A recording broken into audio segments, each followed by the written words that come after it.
Hi, this is Esther with Discover Your Origins. I've been doing research on William Fuller. I've got a few videos on him now, and he was a research suggestion that was submitted previously.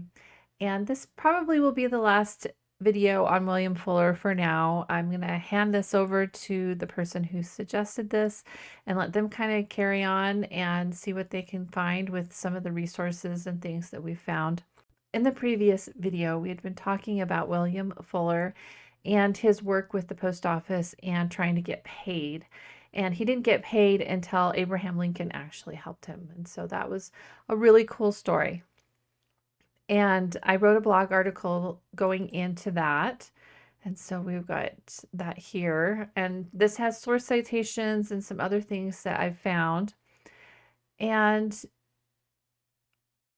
one of the things that I did in my blog article is talked about what is the indirect evidence for William Fuller's birth in 1810.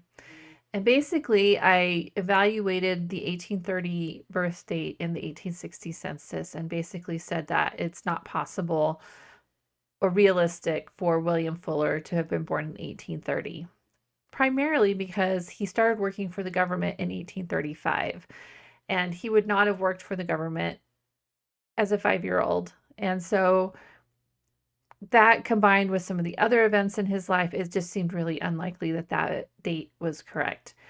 And so even though we could probably look at that date and surmise that that probably was wrong, writing it out and putting the evidence for why we think it's not right helps. And that's something I'm going to encourage the person who suggested William Fuller do, is go through and actually write up the research and everything that they know about William Fuller and make sure everything is documented. That will help with future research. And so here's an example of how we can use what evidence we do have to determine that the 1810 birth date that was in the root genealogy book is plausible. And so you're welcome to come and read that article. I'll put a link in the description box below if you want to look at that, and also some of the evidence and source citations. As we go back and look at William Fuller, we're going to revisit his service with the post office for just a minute, because I had suggested that there probably was additional documentation about his service with the post office. I didn't really know for sure at that time of recording that there was, but I do now.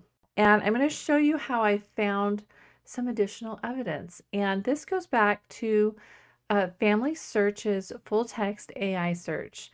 At Roots Tech, they announced that they had added some additional collections to the full text search, and they've really expanded what is available. So if you have never used this before, we're going to look at that and I'll show you what I found. So on your homepage, when you first log in, look on the right side under Family Search Labs and View Experiments. I imagine at some point Family Search is going to graduate the full text search to be just a part of Family Search directly, but for now you have to go into this experiment area, and it's right here, expand your search with full text, and then click on go to experiment. You'll have to turn it on if you've never used it before. And they've really added a lot of additional things here to this page. You can also search by collection now. And if you go in here and browse all the collections that are now a part of the full text search, you'll see that there's quite a lot. Usually you'll just start with the search box here. So I'm going to do William Fuller, and I am putting his name in quotes because I want to narrow the possibilities of what I'm going to find. And you can fill out some additional information here. You can even search a particular image group, which is really cool. So we're going to go in here. So we get a lot of results. Some of these are things that have been looked at before, particularly some land records. I don't know if this Richmond, New York deed is our William Fuller here. He might be. But I wanted to focus on Washington, D.C. because I suspected that William Fuller traveled back and forth between New York and Washington, D.C. in his attempts to get paid. I also suspect that he petitioned Congress more than once, because it took him from the end of his contract in 1838 until 1849 when Abraham Lincoln helped him finally get paid. So over 10 years. And so I'm going to narrow these search results down to Washington, D.C. So we're going to click on place and we'll do United States. And Washington, D.C. is also known as the District of Columbia. So that's what I'm going to click on here. And I'll just leave those there and click apply. Okay, so here are some records, and we can narrow this down even further by time period because our William Fuller would not have been alive in 1949. So this second result here would be not him. So we're going to click on year and we're going to do 1800. And we could narrow it down even further by decade, but we'll just leave it at 1800 and click apply. And here we go. We could just focus on the time when he would have been petitioning Congress, but I wanted to see what was here. So I did look through quite a lot of these. And you can see here I did explore a few of these because we don't know when William Fuller died. We don't know where he died. But look at this. Here is a marriage register for William Fuller and Susan Taylor Black. So you could look at that. So let's see what we've got here. All right, so it's just a marriage register, and here he is at the top, William Fuller, Susan Taylor Black. And I'd been curious about their marriage in Washington, D.C., and now it makes sense why William was there and how he could have possibly met his wife, his second wife. Most likely he met his second wife because he was in Washington, D.C. a lot. He was trying to get paid, so he spent a lot of time there. There's quite a few records here, mentions of William Fuller, and it's hard to say if some of these later ones are for him, but let's just keep going and I'll show you what I found that was really interesting. You'll notice here that there are some District of Columbia newspapers. I don't know if these earlier ones are for William Fuller, 1827 to 1828. But this particular newspaper was added to the AI full text search not too long ago. So this really helped and looking for evidence on our William Fuller. So here's one, and I know that this is our William Fuller right here. Now, the Washington, D.C. District of Columbia newspaper is unique because it published weekly the actions of Congress and the petitions of individuals to Congress. And that was the case here for William Fuller. So every time he petitioned Congress and the results of that petition, it would be mentioned in the newspaper. So let's see if we can find him. Here we go. Here he's highlighted right here. An act for the relief of William Fuller and Orlando Saltmarsh. And this column here, list of acts, second session of the 30th Congress, and then there's a date on here, I think, somewhere. Oh, it's on the next page, or previous page, but this was from 1849. So we do know that in 1849, a bill was proposed and an act was voted on, and then he finally got paid, which, by the way, his contract was $1,300 in 1835. In today's money, that's around $45,000, which maybe isn't a lot, but I think at that time it was a lot of money. And so the reason he was so persistent and trying to get paid.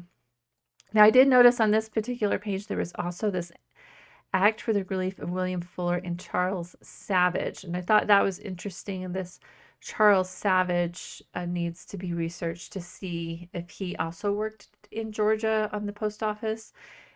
Because going through these newspapers, I found that William Fuller would petition Congress by himself. He would petition with Orlando Saltmarsh, and he would just back and forth with somebody, without somebody as part of it. And, you know, he just kept trying. There are other articles in here. I did not go through every single one, so I'm going to leave that for the person who submitted this to go back through and look at all of the mentions of William Fuller in the Washington, D.C. newspapers to see if he can ensure that these are all for him. You know, some of these earlier ones may or may not be him, and so it would be curious to see if they are. But there were a lot that had to do with the petitions to Congress. And so I did link quite a few of those to William Fuller's page. And you can see here, here's the District of Columbia newspaper, 1838. And the interesting thing is that he was starting to seek relief for payment before his contract was even over. So his contract went until the 31st of December, 1838. And in July of 1838, he is already petitioning Congress for payment. He has not received payment. And his petition was rejected in the 25th Congress. So the bill for relief, the petition, and the rejection should be in the collection of documents for the 25th Congress. So somebody will need to go through those papers to actually find them. And the hope is that in his first petition, he describes his work and what he did, and maybe it says how old he is. I don't know. But if it does, that would be evidence for his birth year. And so that's why we want to try to find those documents. So as I suspected, there are more documents and they need to be found. And as you can see here, there is a mention for William Fuller and Augusta Root in a Washington, D.C. newspaper about their marriage. So there was an announcement in a New York paper. There was also an announcement in Washington, D.C. newspaper. And I find that interesting. That would mean that William Fuller had a lot of connections in Washington, D.C. that would need to know about his marriage. So that little clip is there. There's a bunch of other newspapers here. You can see 1844, 1845, all the way to 1849. And each of those years represent a different Congress, a different session of Congress. So there should be records for each of those petitions. And in some years, there were multiple petitions. So in 1844, he petitions Congress with Orlando Saltmarsh and also individually. I just wanted to mention this so that the person who submitted this can go through and put all of these newspaper mentions in the timeline and also identify which Congress those petitions would have been submitted to so that he can then go find the papers for that at the National Archives. So it will be a bit of a project. I think it would be valuable, though, if we really wanted to have a fully fleshed out story about William Fuller and understand his struggle to get paid and his persistence. I mean, that really speaks a lot to his character.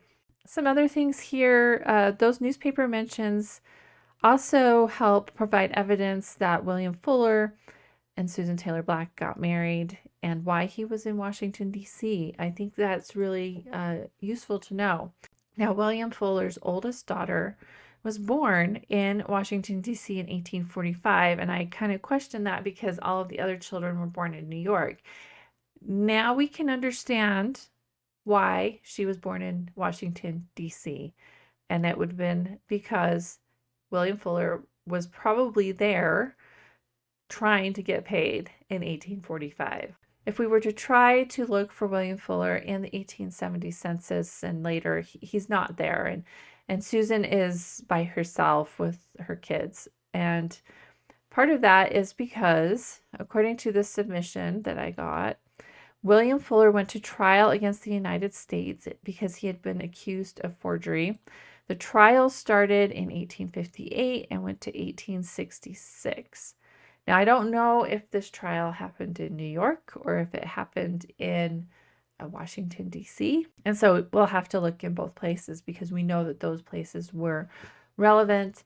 We're not sure if he was found guilty and if he spent the rest of his life in prison.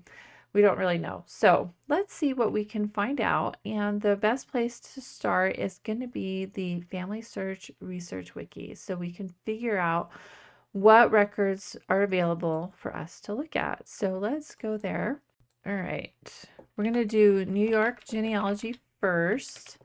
And if there was a trial of some scandal, there should be newspaper records. And so that was my first thought of going to newspapers. Now there are also court records and there are also this crime and punishment. So we'll take a look at those as well. And so here are some newspapers, and there are a lot. Now there are a lot of sources online for newspapers, and so I would go through some of these and search for William Fuller and see if you can't find. Now, Newspaper Archive and newspapers.com require subscriptions, and you may be able to access those through a public library or family search center. There are quite a few newspapers here. Let's see, the New York Times is one that has been in existence for a long time, and if the trial started in 1858, this one right here is one that we'll want to look at because that's considered the paper of record for the country. Alexander Hamilton started it. And we're going to look for William Fuller. So these are going to be contemporary articles first. So we're going to search by date range. So let's do specific dates. Okay, so it took a bit of time, but here we go. We've got our article, Police Reports a Clerk Charged with Forgery and Robbery. So let's take a look at that. All right, now it is gated, so you may have a limit on whether you can read the whole article or not.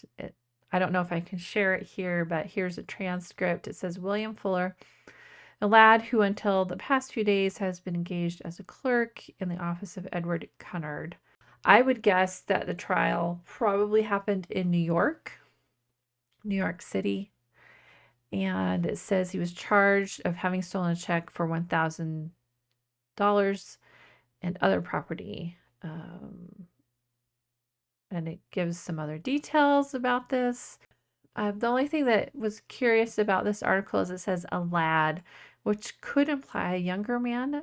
By this is 1860, he would be 50 years old. So he does have a son named William Fuller who also worked as a clerk. So I'm curious to see if the trial was actually for William Lee Fuller versus William Fuller Sr. But New York is probably where we need to look. So let's go back. Now there are probably some additional articles in the New York Times. So definitely worth exploring those search results to see if we can't narrow down. It looks like it started in 1860, at least for this William Fuller, because this date of this article is 1860. And so from that time forward until the trial was concluded, there probably were some articles in the newspaper on that. So let's see what is available in court records. So this would be a criminal action. So we'd want to look in a criminal court. And so let's see what court we'd actually need to look at. County courts might have also handled criminal matters. Some cities also have courts for specialized purposes. More serious crimes were handled by higher courts. Okay, crimes against the United States are handled in federal district or circuit courts. All right, types of crimes. So let's look. Counterfeiting, that might include forgery. The trial process. All right, go through that. All right, 1847 to present, county courts are the major trial courts for each county with jurisdiction over criminal matters. The Family Search Library has some records, and we can search in the Family Search Catalog and the records in the county court for Jefferson County, New York. All right, so we need to look for New York, and I'm surprised this article doesn't have direct links. So we'll need to go to the Family Search Catalog. So he was in New York, so we want New York City, New York. All right, so there are quite a few things here, and I'm not really sure which of these collections are going to be useful.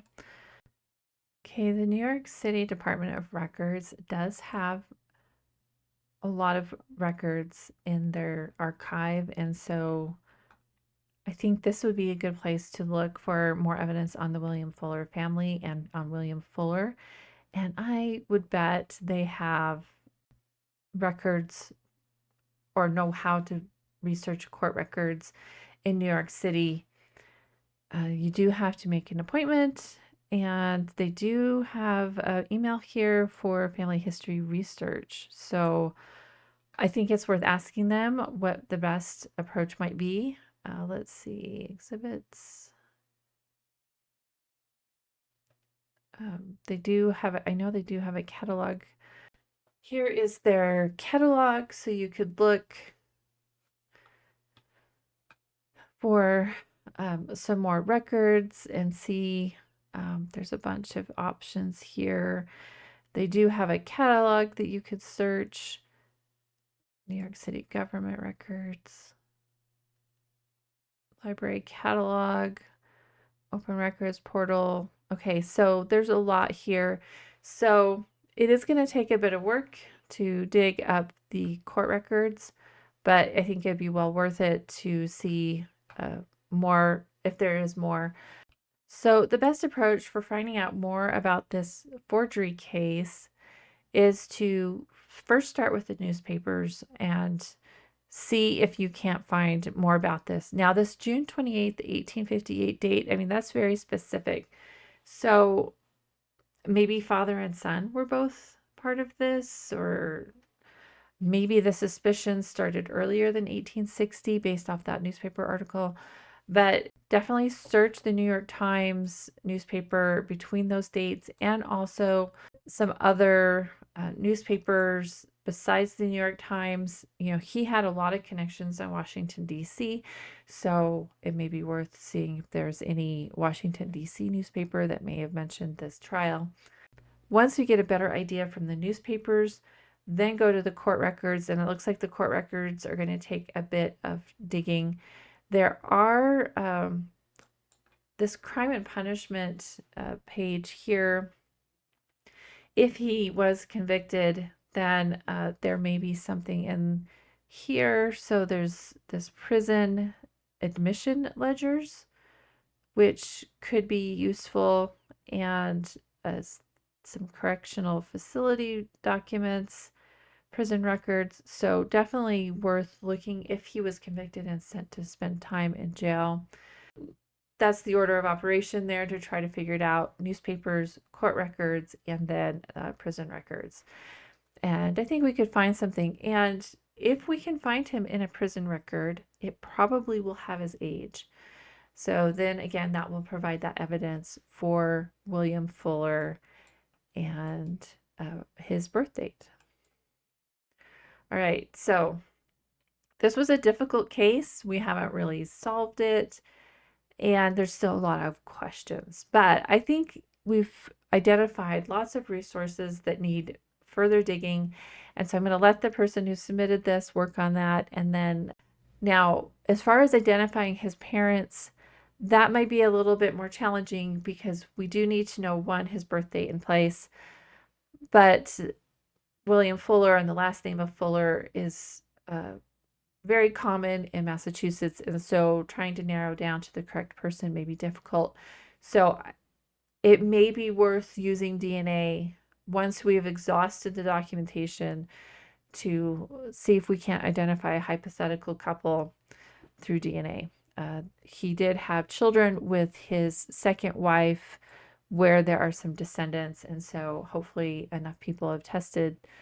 I hope that was helpful, digging into the records and showing you some alternative record collections and sources to consider when building a case, and also finding evidence and other opportunities for research.